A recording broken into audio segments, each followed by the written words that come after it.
When I had been in my darkest moment, I happened to read The Power of Now.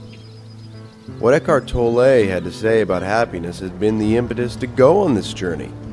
I was in Vancouver to meet him. You were there on a park bench for 2 years, and you slept on the park bench? Rarely, but I did spend most of the days on park benches in parks, different parks in London. Did you eat 3 meals a day? No. 1 meal a day if I was lucky. Oh. As you sit here, is it possible for you to simply watch what's happening around you without adding any interpretation to it? To just be present with what is. And you get a taste of what it's like to be on a park bench with nothing further needing to be added to this moment. The sounds, sights, people, the sound of the water, the light. Just allow it to be as it is. With that comes peace. You don't get continuously drawn into events and thoughts and emotions and reactions. You're the wider space in which all these things happen. You're the awareness behind it, without which none of this would be here. It would just be atoms and molecules in space. You are the awareness that enables this entire world to be.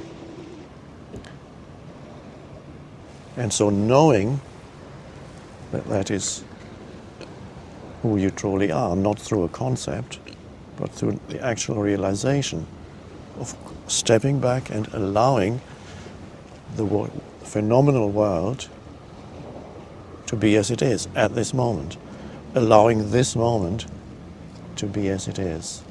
That takes you deeper into yourself. And you may notice there's a certain peace in the background that happens. An alertness is required for this. You need to stay alert to what is, to sense perceptions and the energy behind sense perceptions, which is the consciousness. The alertness that's there. Without the alertness, you will drift off into thinking. And then you think about the next, what's going to happen to me tomorrow.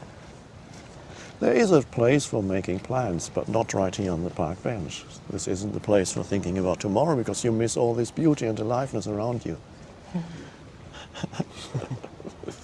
And then you're cold. Not to even think about it as a cold. No, it just is. The sensation of it. Don't even need to call it cold. And then that's okay too. It's okay. The reactivity goes out of life. Always against something, of wanting to clutch at something.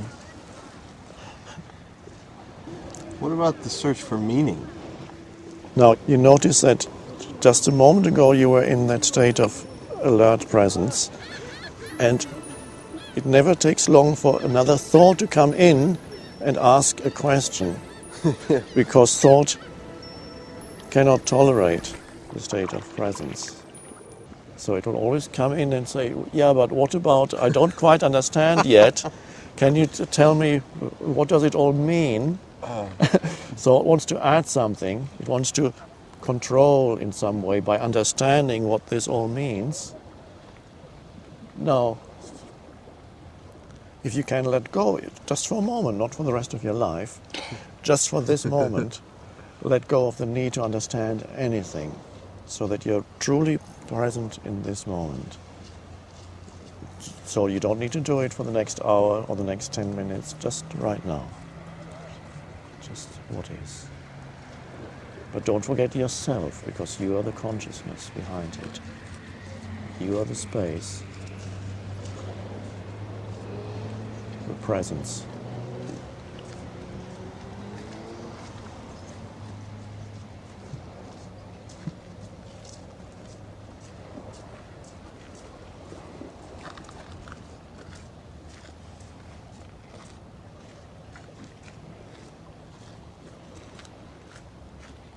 Can you feel that your body is alive? Yeah.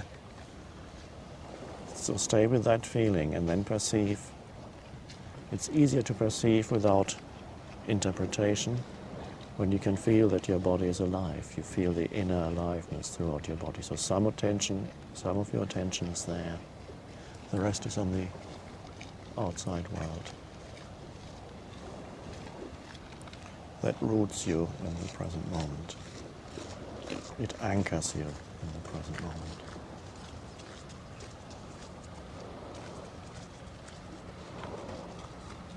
And if a thought comes into your mind, you can watch that also, just the same way as you watch a dog walking past.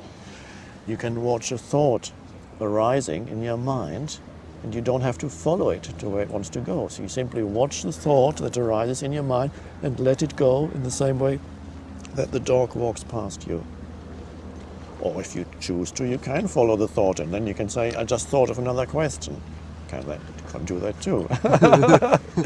But to see the possibility that also in the same way that you observe the outer world here as you sit on the bench, you can also observe the inner world, the world of thoughts and emotions.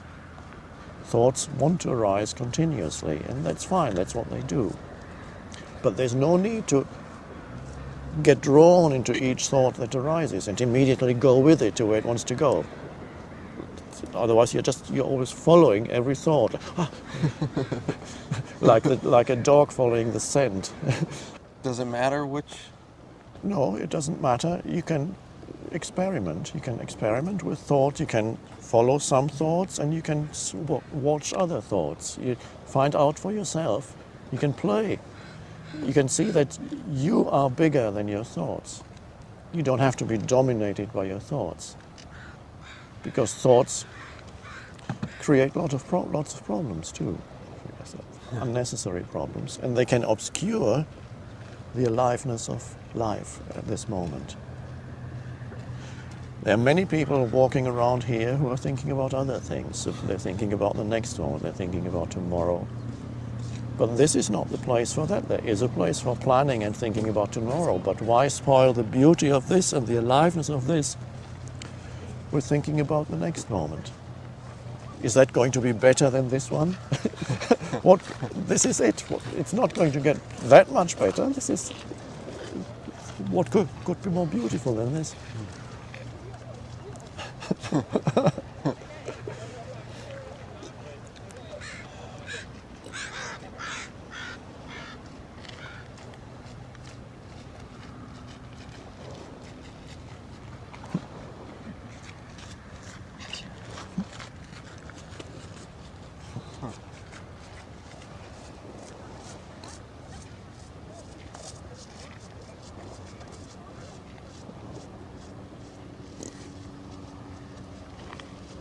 It's the awakening of something within you that is deeper than thought. That's really the main thing. And that's already there, you just didn't know it. Why didn't I know this? It's a deep-seated habit of being totally identified with thinking. It's the human condition, which could be described as lost in thought. Because up to now, evolution has been unconscious. It was automatic. But now evolution is consciously chosen by a species, and that's a revolutionary thing. And you are part of that.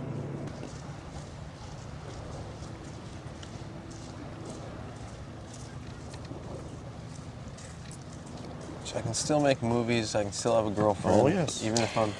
Yes, it's beautiful. It's a playground. You play around with the world. You take action. You relate, but you're not lost in it. Most humans are lost in it. What about pain?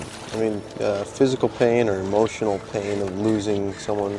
Most of the human pain is psychologically created. There's an enormous amount of psychological pain, suffering, I call that. When suffering goes, and there's a possibility for humans now to live without suffering, that is the possibility. There may still be some physical pain. It may be that you get toothaches, or bodily pains from time to time. Suffering is another level that lies on top of the pain. Suffering implies a story, a little me that is unhappy, a mentally constructed entity, a little me that has an unhappy story that is its identity. And that creates an enormous amount of suffering. Not only do you make yourself suffer, you make people around you suffer. To be at one with life is to be at one with the present moment, because that's the only place where life can be found. You cannot leave the space of now. That stays with you, whatever you do and wherever you go. Your life has never been not now and will never be not now.